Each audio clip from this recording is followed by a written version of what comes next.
Hi, everybody. Hello and welcome. And thanks, everybody, for your attendance today. We're about ready to kick off the VAT webinar.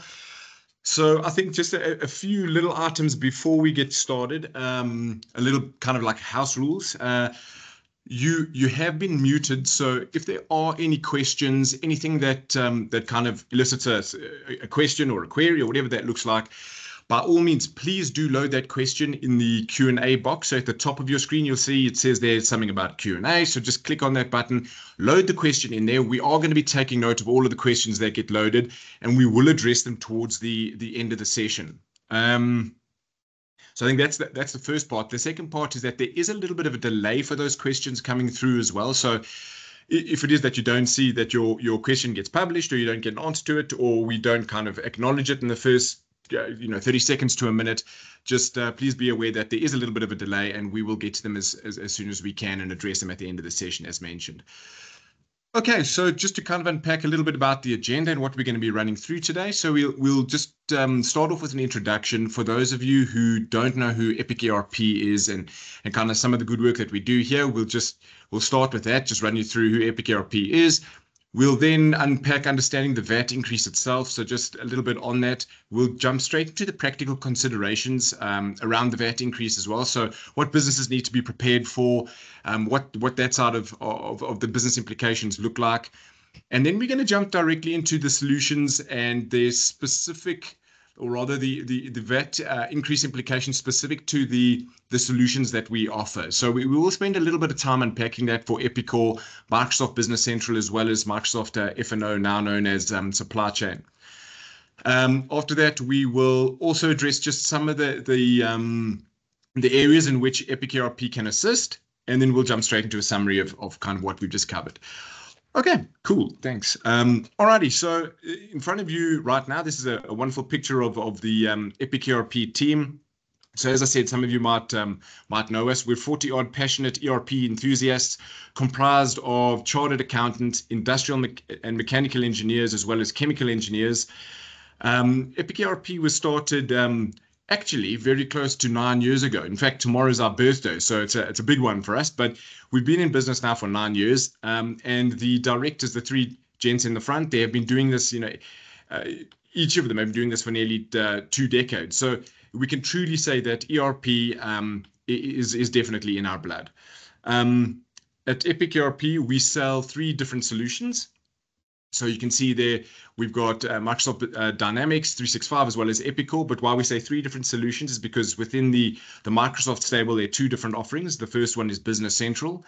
The second one is Finance and Supply Chain. And then, of course, Epicor, as mentioned. Our stance on things, generally speaking, is that we're an agnostic implementation partner. So we're all about implementing the best solution for a specific customer's requirements. We don't push a particular solution, generally speaking. It's really about what the requirements are for any individual customer, and then putting the best solution in front of them. Okay, cool. Thanks, Rikus. Okay, so before I hand over to Rikus here, let me do a little bit of an introduction for you. Rikus is a chartered accountant, and he's a bit of a genius on our side with regards to VAT and just generally speaking finance. But there is a kind of a more awkward part to Rikus as well that not everybody actually knows about. So he's famous here in the halls of Epic ERP, but he's also a celebrity in the cricket world. In case anyone doesn't know, in the SAT 20, in an SAT 20 match, if an individual catches a ball that's been hit for a 6 from one of the batsmen, right, you can take a share of a cash prize. Now, Rikus here is a huge cricket fan. This is why we're bringing it up. So in a recent T20 match, Rikus was standing in the crowd. One of the batsmen went for a big 6, and Rikus thought he'd take the catch. Possibly influenced by his beverage choice, Rikus misjudged the catch and tumbled over the railing. Needless to say, this has gone viral with over 150,000 views on various social media channels. So, Rikus, try not to drop the ball on this one, and yeah, take it away. Thanks, Nick. No, I do love to tell people that is my drunk, evil doppelganger. But I guess the cat's out of the bag. That is unfortunately me. So yeah, enjoying my 5 seconds of fame. But yeah, no, I'll try not to drop the ball and hopefully get closer to this one than I got to that ball on that particular day. Yeah, unfortunately, I was fairly far from that ball that day. But I mean, in the past, we move forward, we grow and learn. So yeah, as Nick mentioned, we are here today to tackle the controversial topic of the recent VAT rate increase. And yeah, albeit there being some political squabbles in the background, and I guess at the moment Parliament might seem even more confused than we are on this topic. We are here to try and clear it up, have a conversation about it, and kind of plant the seed in your minds in terms of all the different scenarios, all the implications, and all the different situations that you need to be prepped for, and that you at least need to be discussing internally so that you can be as prepared as possible for this VAT rate increase. Just for a little bit of context, if we're talking about VAT, the one of the big rules that pop up being when do you need to register for VAT, and this might seem simple at first, but I guess it is something that is worth mentioning, is that compulsory registration for VAT kicks off at that 1 million rand turnover threshold, and voluntary registration kicks off at that between that 50,000 rand and the 1 million rand. Between those thresholds, that's where the voluntary registration kicks in. So yeah, like we've mentioned, there's been a recent announcement that there might be a VAT rate increase, or not necessarily one VAT rate increase. The actual news is that there have been 2 VAT rate increases tabled by the finance minister, and those effective dates would be the 1st of May 2025 and the 1st of April 2026. Both of those effective dates having a 0.5% increase in the applicable VAT rate. Why we say it's tabled is that it's at the moment not necessarily written into legislation yet, so it isn't official at this point. But from what we can see from last night's announcements and from the results of the budget speech, it is very likely. So it is probably more prudent to be prepped for this than to hope it doesn't happen and then be caught with your pants down. And as we know, at the moment, our government and our economy could sorely use with a cash injection. So I think it is highly likely that increase will take place, even if, like I said, it is not yet written into legislation. Then the obvious fact of this is that this VAT rate increase has significant practical and compliance challenges for businesses, and these are the implications that we are going to be tackling in due course. Right, so I guess we all know that in life there are 2 certainties, and that would be death and taxes, unfortunately. Us as the consumers cannot really impact this, barring maybe being wise on voting day. But I guess the only thing we can really do is to be prepped for this, understand it to the best of our knowledge, and move forward from there. So a little bit of background on the VAT increases over the last couple of years. I guess pre-1990, the baby boomers and Gen X were enjoying a lovely period of time before the introduction of VAT. And then in 1991, this lovely concept of value-added tax got introduced at a rate of 10%. And over the years, it has slowly increased. The last increase that we saw was in 2018, where it increased from 14 to 15%. And now, again, like we've mentioned, it's going to increase this year on the 1st of May, well, it might increase this year on the 1st of May, 2025, to 15.5%, and then it might increase again in 2026 to 16%. So that is a nice little timeline of essentially how the VAT rate has increased over time. So we can pray and do our dances around the fire that it'll decrease. And we can hope and all hell that happens, but for now we're just going to have to make peace with steady increases over time. Right, now we've introduced the bad news, unfortunately, that there are serious impacts to your business on the VAT rate increase. And this can be kind of classified into three sections. We see it as a financial impact, operational impact, and compliance impact.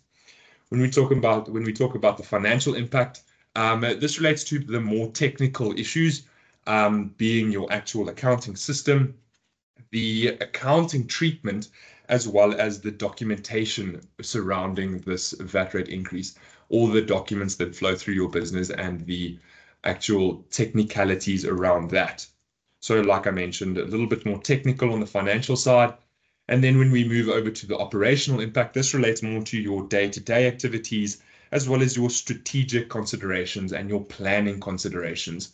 Things to consider beforehand that will make the transition a little bit smoother. Then the last one there being the compliance impact. And compliance, essentially, that one essentially means avoiding penalties and fines from your friendly neighborhood revenue service. Strictly around those VAT 201s and how to approach those VAT 201s around specifically around the transitioning period. Right, so now to move forward, I think it's very important that we understand the VAT rate increase in principle, as well as the underlying rules that govern VAT. So it's important to note that the important topic that will be the golden thread throughout this conversation is the rule of the time of supply. And what I mean by time of supply is, at what stage is that good or service actually rendered or delivered? And that time of supply will determine which rate will be used.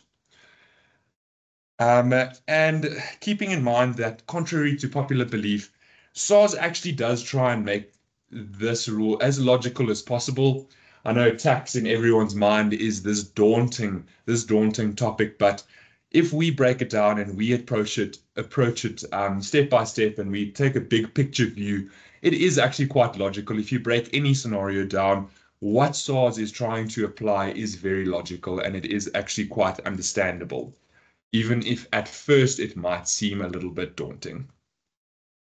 Right, so now I've mentioned our golden rule being that time of supply, and everyone's heard of the rule that the VAT rate is triggered by the timing of the earlier of invoice issuance or payment.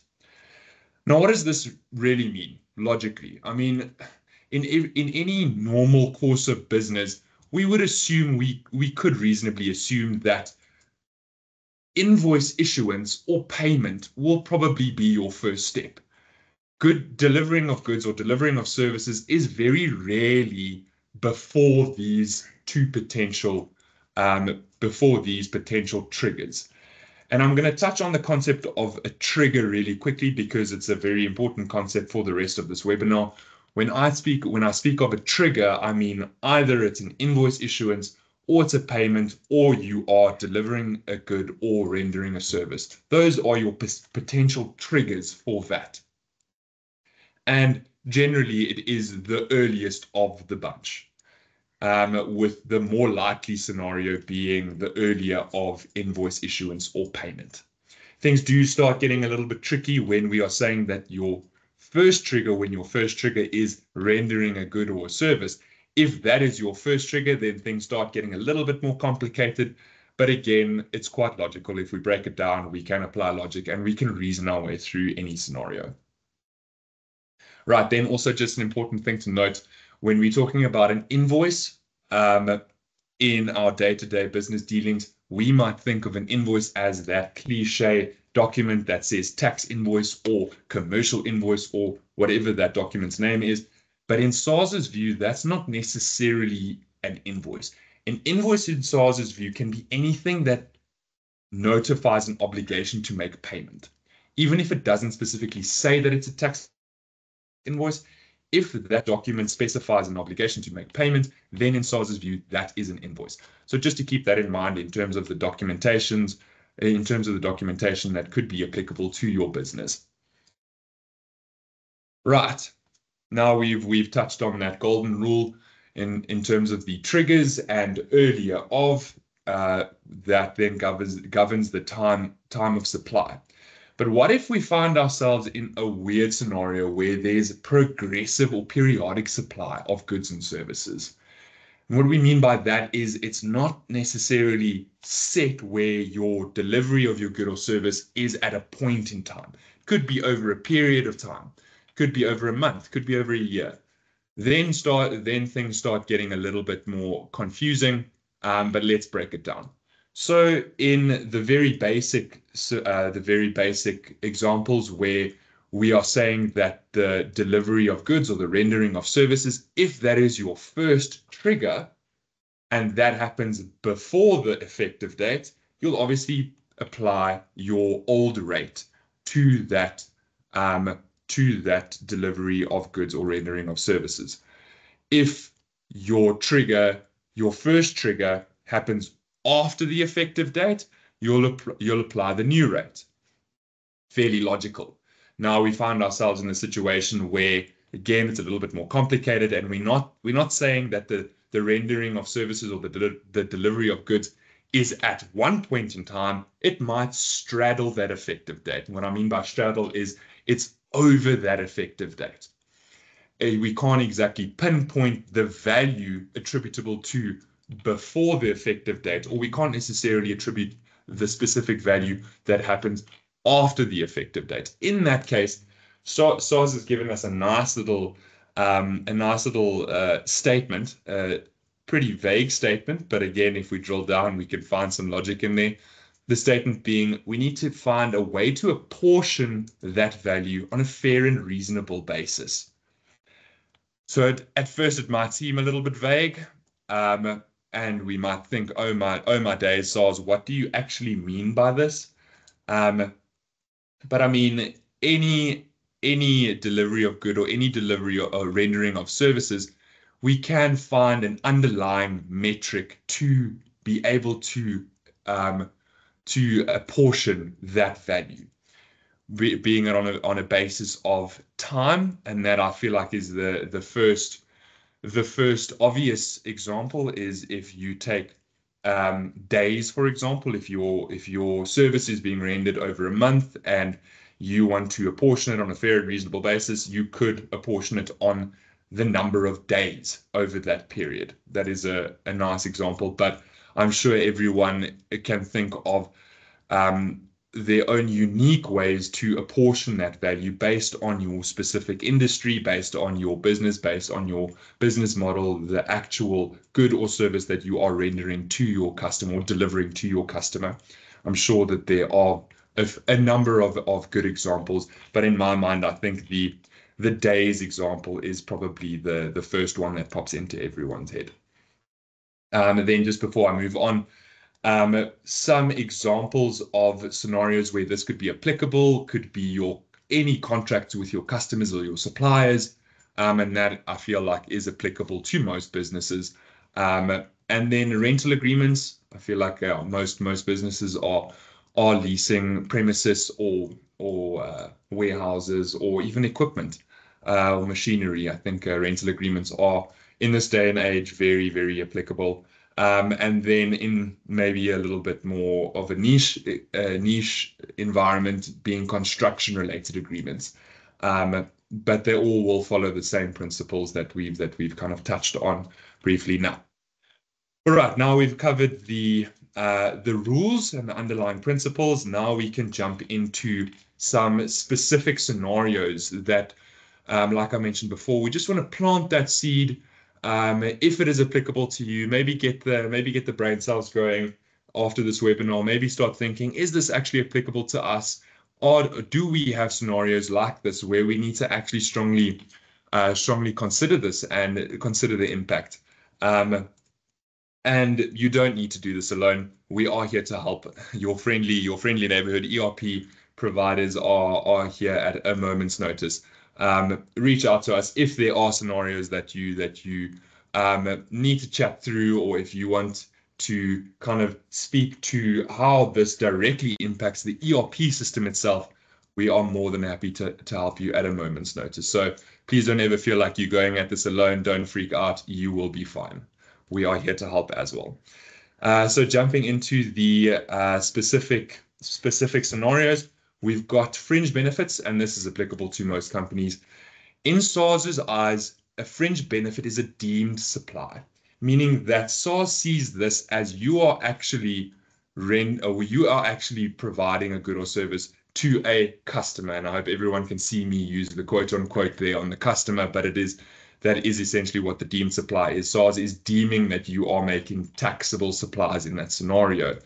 Again, applying some logic that probably has something to do with the human capital, and then that essentially hopefully will turn into some additional taxable supplies for your business once your human capital might be a little bit more motivated, and additionally, well, remunerated or benefited. So the rule on the fringe benefits there is the entity itself or the business will be liable for output tax or output VAT. As everyone knows, as soon as you have a deemed supply, there you are liable as the company for output tax. The time of supply rule on fringe benefits would relate to the earlier of the date that the benefit is received or provided, or the earlier, if earlier, the date the benefit is paid for or invoiced. Reason why this might be a little bit more applicable, where it might be a funny scenario, is in a lot of cases, fringe benefits are received or provided before any formalities are finalized. And when I mean formalities, I mean the actual documentation surrounding that fringe benefit. There might be cases where the benefit is actually received long before the formalities are actually sorted out. So in SARS's eyes, they want to receive their cash as soon as possible. So they see that as soon as that benefit is received, that is when that output tax is liable by the business. Right, then moving on to installment sale agreements. And I know as soon as we mention installment sale agreements, there's this whole thing in everyone's minds of transfer of control or transfer of ownership. And that, for this argument or this conversation, the transfer of ownership or the transfer of control, that specifically ownership rather, is not necessarily the crux. Because you can put yourself in SARS's shoes and say, for an installment sale agreement, that transfer of ownership is likely only going to happen at the end of the contractual period. Once that balloon payment has been paid, or once that final payment has been made, then only does that transfer of ownership really kick in from a legal standpoint. So SARS is really going to want to receive that cash a lot sooner than that, considering the nature of installment sale agreements and how long they could potentially carry on for.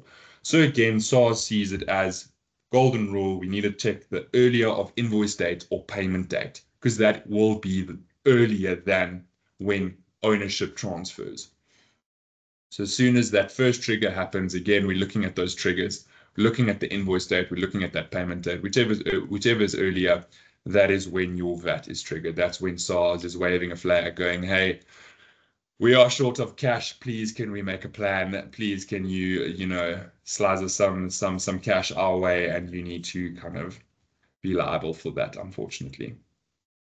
Right, then we're talking, let me just go back there. The last one in this list of examples are the lay-by agreements. Just for some context, lay-by agreements relates to any agreements with suppliers where you are paying for a good or service, but you will only receive that good or service once all the payments have been made. And again, let's put ourselves in SARS's shoes. SARS is never going to wait till the end of that agreement to then wake up and go, oh, okay, cool, we can receive some cash from this.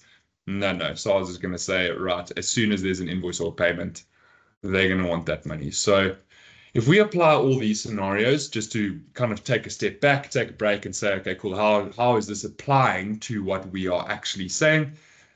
Let's go back to that time of supply rule. Now, the whole crux of what we're saying is, what rate are we using? Are we using the old rate? Or are we using the new rate? We need to start considering that time of supply, and we need to look at those triggers within the context of some of these niche scenarios. So that's essentially what we're looking at, is what rate are we using? And that is governed, like I said, by the time of supply. Right, a few more examples, carrying on this trend. So bad debts. I mean, unfortunately, that is a reality. Every business does experience the tragic case of some credit risk that maybe goes awry and the debtor cannot pay you. The write-off of that actual debt, the rate, that rate in which you are applying for the write-off obviously needs to match the rate that was used on the original supply. Logical, kind of self-explanatory. Then going a step forward on the VAT recovery also makes sense that if you are recovering a bad debt that you have previously written off, you need to apply the original rate on the original supply itself, even if the recovery happens much later, like after your effective rate change date. If it happens way after that rate and your original supply happened before the effective date, you still need to align the rate with the original supply itself, specifically for bad debts. Then connected party transactions. I think an important thing to note here is SARS is infamous for protecting themselves against connected party transactions.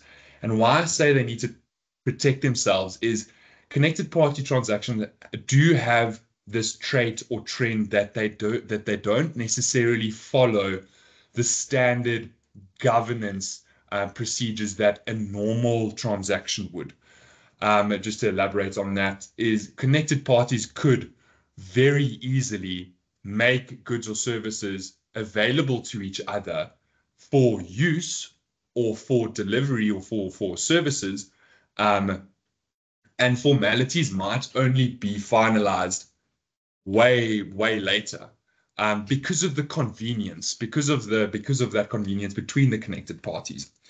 So SARS doesn't want to wait for those formalities to be finalized between connected parties. They actually want to focus on when are those goods actually available or those services are actually performed for those connected parties, because it might be likely that that happens way before the payment happens or way before the invoice is actually sent out. So that is also something important to note, is as soon as that good is made available or as soon as those services are performed between connected parties, SARS is going to view that as that is a massive trigger. Right, then for insurance, insurance premiums kind of speak for themselves. I mean, when last were you actually covered before you received an invoice or before you made payment? So kind of just to elaborate on that, the invoice or payment date will most definitely happen before any coverage takes place for insurance premiums, essentially. So your trigger there will definitely be your invoice or your payment date. Then that will drive what rate you'll use. Starts getting a little bit more tricky when we're talking about claims. So when we're looking at claims, the timing could actually be triggered on the payment date when you receive that insurance claim. That could potentially happen before you receive any formal documentation. Not very likely, but it has happened before. So in SARS's view, they also just want to say as soon as you receive that insurance claim, or as soon as your goods are replaced by the insurance, then you are liable for that output tax. Again, let's just hone in that very, very important concept of triggers. When is your first trigger that will determine your time of supply? Nice. Okay, cool. So now we've dusted our brain cells and we've looked at the more technical aspects. So I hope everyone's awake and is still with us, and no one has lost interest. I hope that isn't the case. But if you have, then I guess that is maybe on me as a presenter. So let's kind of move on and say let's look at the practical considerations. And when we mention the practical considerations, these are the aspects of this VAT rate increase that we need to plan for, that we need to preempt, that we kind of need to say we don't want to on that effective day, like I mentioned, be caught with our pants down. These are the considerations that need to happen beforehand. It's going to take some time. It's going to take some internal conversation to have these discussions, to actually plan for these events and these considerations. Right.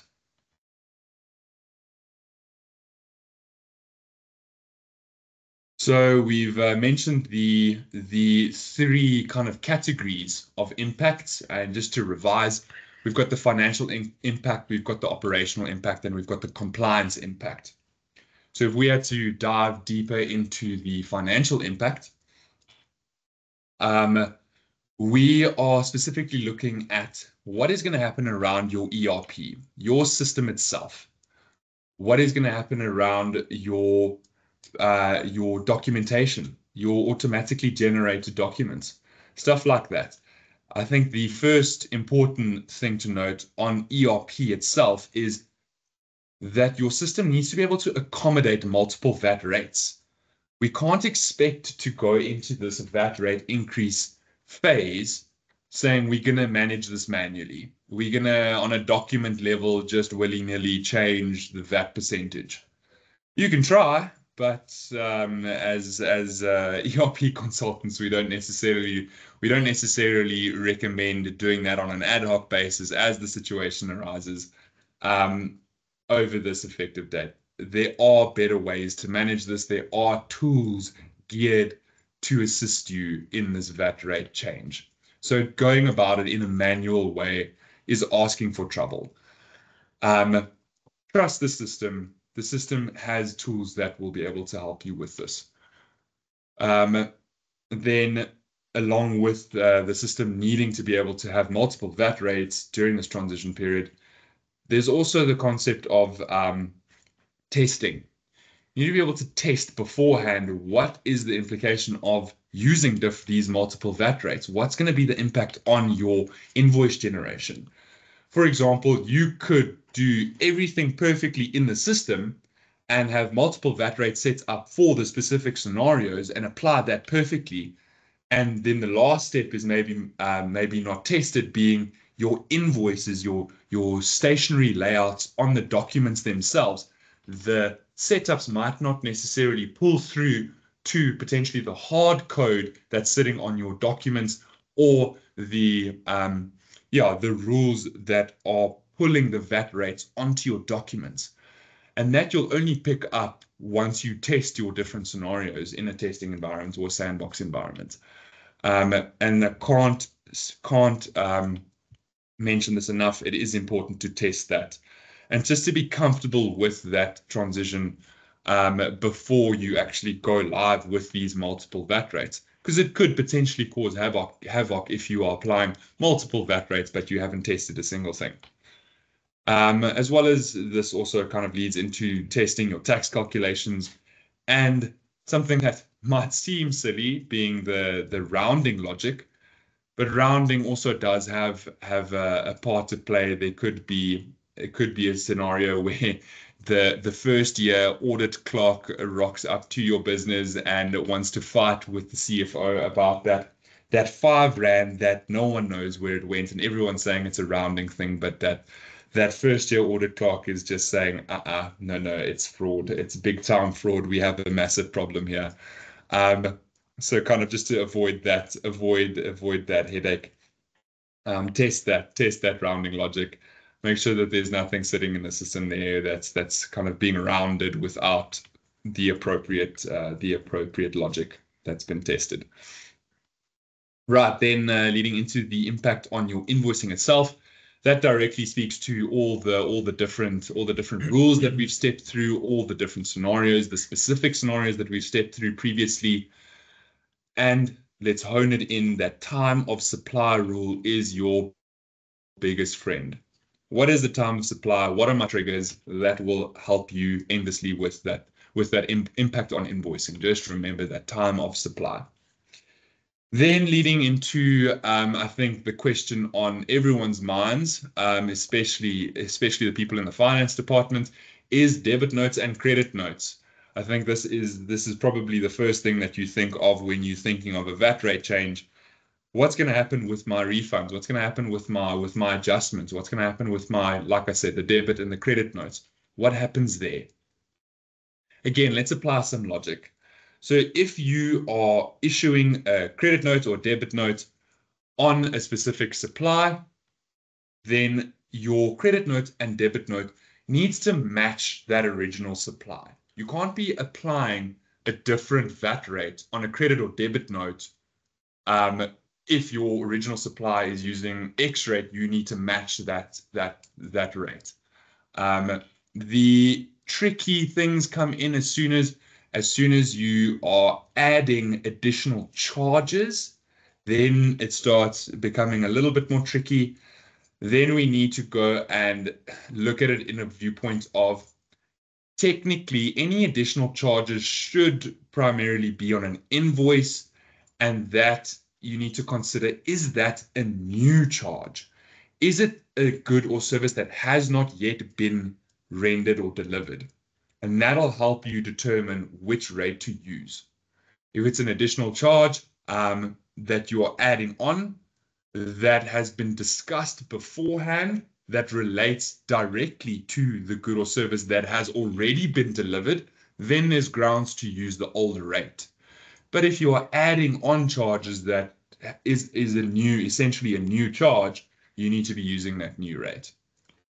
Then essentially goods returned, again, apply some logic there. You need to use the original supply rate. Cool. Then continuing on the financial impact, if we get a little bit more technical and we start talking about provisions and accruals, these relate specifically to the liabilities that you've raised on expected expenses that you haven't received documentation on yet. You haven't received that invoice, you are raising a provision or you're raising an accrual based on that highly likely scenario where you will be liable to pay an amount. If you've raised that provision or accrual before the effective date, essentially, technically, there hasn't been a trigger yet. Well, I guess a trigger in the sense that we've spoken about it in this context. There might be prior history that has now caused you to raise this provisional accrual that you could say that might be a trigger, but if we're talking about triggers, we're talking about invoicing, payment, or service delivery or goods rendered. You need to adjust that provision or accrual to reflect the new VAT rate. So just to take a step back, you've raised your provisional accrual. Come the effective date, your provisional accrual is inclusive of VAT. You now need to revalue that provisional accrual to reflect the correct rate. Because if you think about it logically, if you don't revise that provisional accrual, then you might go through a period of time in the next month where your liability is undervalued. You receive your invoice is at the new rate, and you're sitting there going, oh, jeepers, we might have gone a month where our liability is undervalued. And in the greater scheme of things, a month might not seem massive, but imagine that's over your year end. And your auditors come in and say, listen, all of your provisions and accruals are undervalued because you haven't taken into account this new VAT rate. So yeah, I think they're a lot more important if the effective date kind of straddles your year end date. That's when the red flags need to be waving, and you need to be considering this. Then on the side of documentation being sent to your customers, your customer statements, if you are presenting the VAT rates themselves on your customer statements and you are currently presenting the VAT rates applicable to the specific line items on your customer statements, it stands to reason that you need to be presenting those different lines separately, and you need to be presenting those VAT rates separately. So that this point also really does depend on how your customer statements are set up and how they are presented to your customers. But again, fairly easy to apply some logic there and just stand back and say, okay, cool. What is the correct way to present this on the customer statement? Right, then on the side of reporting, specifically financial reporting, I'm going to say off the bat that this is assuming that you are on IFRS or IFRS for SMEs, then this will be applicable. We need to ensure that there's a comprehensive VAT rate recon on your financial statements. And that VAT rate recon does also need to specify the VAT rates applicable for the period, the dates that those VAT rates those VAT rates were changed, the impact on your financial position due to that VAT rate increase, and the impact on your cash flow. That also does need to be presented in your statement of financial in your financial statements in the notes specifically. Then I think, sorry, I did jump the gun there and I missed that first bullet point, ensuring that your system generated VAT reports do actually split your transactions correctly. So this also very much depends on how your business treats VAT, in the sense of how do you get the information that you need in order to prepare your 201s. If you are relying on reports that are automatically generated from your system, and you are taking that report and you're filling out your 201 based on that report, you need to be sure that that VAT report correctly splits the supplies based on the respective rates. Can't just lump everything into one and try to work backwards and kind of reconcile from there. We need to, from the beginning, make sure that our supplies are split correctly so that when we try to do that VAT rate reconciliation or the VAT reconciliation at the end of the period, then it's as simple as possible. Then it doesn't cause a headache and heartache, and there's no toys being thrown out of the cot because we're saying we could have done this so much better from the beginning, and we didn't. So yeah, let's just keep the end in mind there. What's going to make your reconciliation process as seamless as possible. Right, now that covers the financial impact, the more technical side of things. Let's jump into the operational impact. And like we mentioned, the operational impact being the strategic and planning considerations, as well as the impact on your day-to-day activities. The big things that jump to mind here is the impact on the pre-printed invoices and price tags. So what we mean when we say pre-printed invoices is a lot of businesses, for efficiency's sake, will pre-print invoices to issue to customers later on. If you have pre-printed invoices that relate to goods or services that have not yet been rendered or delivered, you pre-print those invoices and you only issue those invoices after the effective date. There's a risk that you are using the wrong VAT rate. If you've pre-printed invoices and the effective date comes along, you need to strongly consider reprinting those invoices with the correct VAT rate, especially if you have not yet received payment, if no goods or services have been delivered and you have not yet issued that invoice to the customer. Again, touching on those 3 triggers with our golden rules there. Then in terms of price tags, I think price tags are fairly self-explanatory. If you're working in the type of industry where all your goods are kind of labeled with VAT inclusive price figures, you need to reprint those price tags, unfortunately, so that they do reflect the correct VAT rate. Then there's always a question of communiceer of communicak, and that's communication with your customers and suppliers. Healthy communication is always advisable. So if you've got contracts with your customers, if you've got contracts with your suppliers, strongly advisable to hop on a call with them, chat through it, say, okay, cool, what do we mean now by this price is price inclusive? Contract might not necessarily take into account a VAT increase, but now we've said in the contract there's a this price is VAT inclusive. So how are we managing this adjustment? Who's taking the knock? Are we adjusting this contract? Are we amending this contract? Or are we saying someone somewhere needs to compromise and take a financial knock? Right, then stringent tracking of payment dates and stringent tracking of payment dates and goods and service delivery dates. This needs to be managed fairly, very, very closely.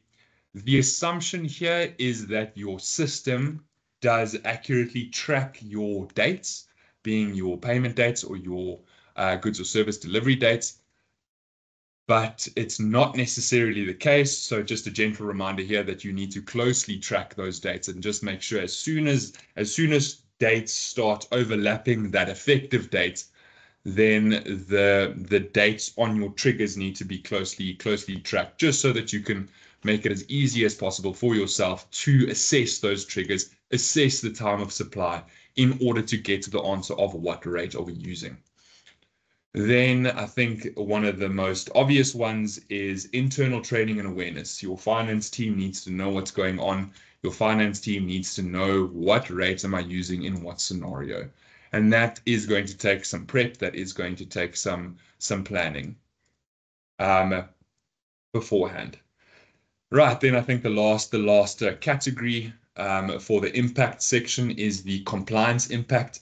And I think this one goes without saying, is in terms of those VAT 201s that you are filling out either monthly or every second month. Those VAT 201, there's definitely going to be an impact on those VAT 201s. SARS have mentioned that they will be, if this does get moved from the table for discussion section and they are actually enforcing the VAT rate increase, then SARS will release a pocket guide or a practical guide on how to actually do your 201s in order to comply with that legislation. Everybody, we're coming toward the sharp end of the presentation, or towards the end of it now. There are a few more slides to go, but if there are any questions, please, guys, feel free to push them into that Q&A box. I think we've got 8 minutes left, so if you want to get questions in there while we just wrap up the last couple of slides, go for it. And and we'll take a look at them and answer them shortly. Right, thanks, Nick. Just to touch on again essentially the three systems that we are referring to will be Epicor, Business Central, and F&O. When we're talking about F&O, we can dive deeper and say there's supply chain management and Dynamics Finance. So for the respective systems, there's an underlying tone. In all ERP systems, there are kind of threads that kind of link them all that are standard that will assist you with this VAT rate transition. Starting with Epicor, and I think this first bullet point is applicable to literally all ERP systems, is the default VAT rates are natively linked to customers and suppliers and items. You shouldn't be manually setting VAT rates on a document level. That should automatically be pulling through from either your customer, supplier, or your item. Then Epicor specifically, there's functionality that allows for updating tax types by adding new rates and effective dates. So you don't need to manually straddle, or you don't need to manually kind of adjust which rate am I using, back and forth. You can manage that with effective dates to schedule when that new rate actually kicks in on the ERP system itself. Then there's also automatic rate selection based on transactions tax timing dates, which is quite powerful and very useful. Then moving on to BC, I think I'm just going to, for the interest of time, I'm just going to touch on the one aspect of BC that makes it unique, and that's BC's ability to manage security and permissions on a very granular level. So you can decide whether your processing team should actually be able to override VAT rates on a document level or not. Who has access to that is very, very granular. You can on a table level specify that. You can on a field level specify that. You can specify that on a document level as a whole. So those security permissions in BC are very, very granular and specific. Then a common trend across all ERP systems that hasn't been mentioned yet is just the streamlined invoicing and tax reconciliation functionality that is not necessarily manual. That is that is quite automated, along with the reporting functionality. The tax reporting functionality should actually be quite automated. If you don't have automated reports, reach out. It makes your life a hell of a lot easier. Then specifically on BC as well, there's seamless integration with Power BI to facilitate that reporting functionality that I've mentioned now. Same goes for finance and operations on that reporting side of things. What makes F&O special is the advanced analytics for VAT impact assessment. F&O does have very powerful analytics functionality, and then also F&O has the capability to do direct submission of VAT reconciliations that offers peace of mind. Right, then moving on to how can we actually help you? How can you not go at this alone? The complex scenarios that your business might face, we do have teams of highly qualified and highly intelligent people that can break down scenarios very well, that can apply logic and also apply rules and principles in order to step through very complex scenarios. If you yourself aren't sure about how the VAT increase will affect specific scenarios that we might not have mentioned in this webinar, we do have teams of people that are more than happy to help you break that up, brainstorm it, investigate it, and get to the correct answer. Then jumping into what makes us good at what we do is system configuration.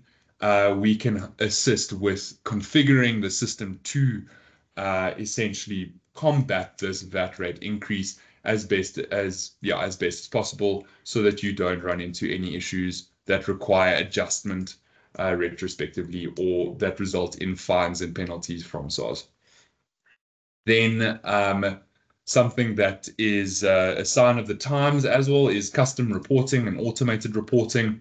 If we're linking that to this conversation, if we're saying that we would like some custom reports specifically on the VAT rates and what suppliers are at the old rate and what suppliers are on the new rate, and how can we kind of generate a custom report for that is very doable, and that our reporting team can help you with, can help you on very, very quickly.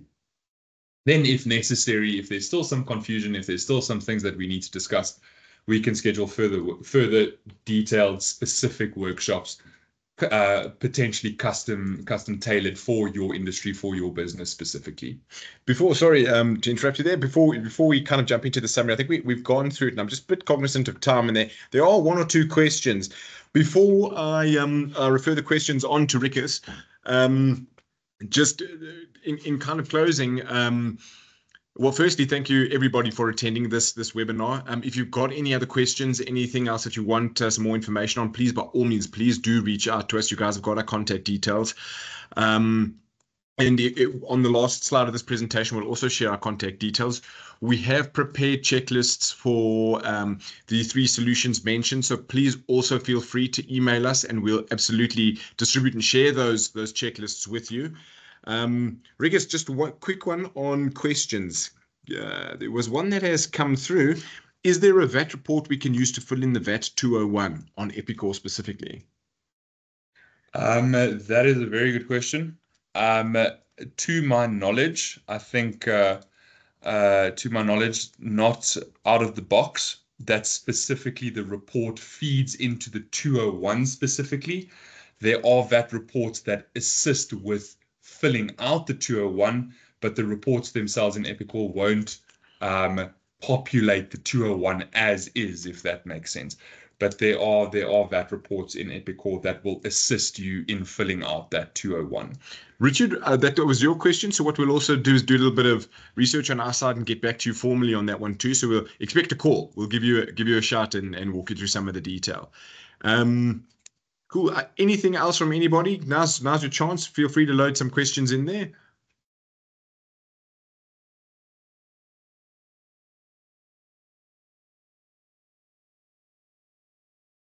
All righty. Well, I've noticed we're just about out of time. So I think, guys, once again, thank you very much, everybody, for attending. It's been, hopefully it's been as enlightening to you all as it has been for us during this little journey. And again, any questions, any support you do require, please do let us know.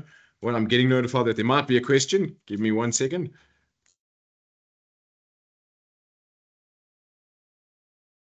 Yes, there's been a question here. Can we share the questions? Absolutely, we can do that as well as this presentation. No problem at all. Okay, cool. Anything from anyone else? Nothing's coming through at the moment. Okay, cool. Thanks again, everybody. Thanks for your time.